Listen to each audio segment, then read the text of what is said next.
નમસ્કાર મિત્રો, ટાયમ અનુકૂળ આયુર્વેદ ધીરુભાઈ સલાળાવાળા આપની સમક્ષ જે સોનપ્રાસ આ વર્ષમાં બહુ વેચ્યું એ નિમિત્તે જે સોનપ્રાસ બનાવે છે મારો દીકરો છે મોહિલ વૈદ્ય, એ પોતે અહીંયા આવ્યો છે.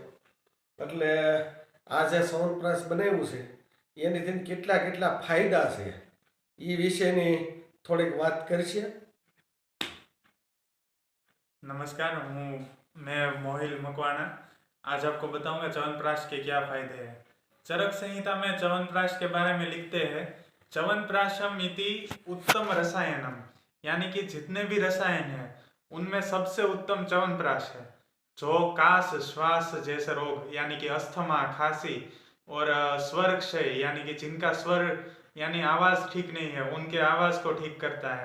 उरो रोग, हृदय रोग यानी कि चेस्ट के डिसीजेस, हृदय रोग यानी हार्ट के डिसीजेस, ऐसे कई सारे रोगों को मिटाता है.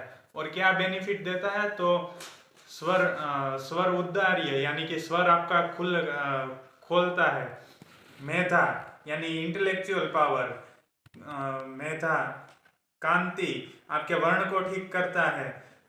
मेमोरी पावर बढ़ाता है, आपकी इम्यूनिटी को बढ़ाता है और नई युवानी लाता है. शुक्र दोष, मूत्र दोष, ऐसे कई सारे दोषों को सभी शरीर में से सभी दोषों को दूर कर कर आपको नई युवानी दिलाता है. यह है च्यवनप्राश के फायदे. આ બધી માહિતી આપી મોહિલભાઈ, તો અવશ્ય એક ફેરું વાપરવાનો આગ્રહ રાખજો. જે આની પહેલાં મેં સાવરકુંડલા એક બે મારા કસ્ટમર છે એને આપ્યું હતું, એના આજે ફોન આવ્યા કે ધીરુભાઈ અમારે એટલું રાખી મેળજો, એટલે કાલે એ લેવાય આવવાના છે. તો આ સિઝનનું હવે શિયાળો વયો ગયો છે, હવે આંબળા જેવી ક્વોલિટી જોતી હોય એવી હવે નહીં આવે, એટલે હવે બનાવવાનું નથી. તો વહેલી તકે જોતું હોય તો મંગાવજો. અને અમે ક્વોલિટી તો અમે જાળવી જ રાખવી છે, ક્વોલિટી સરસ હશે. જો બીજા ઘણા રેડીમેડ લ્યો એને તમારે આમ ચમચીમાં લઈને આમ રાખવાનું, હેઠું પડી જાય, અને આ તમે 1 કલાક ટીંગાડી દો, આમનું હેઠું નહીં પડે. આની અંદર એવી બધી ઔષધિ નાખી છે અને શરીર માટે બહુ ફાયદાકારક છે.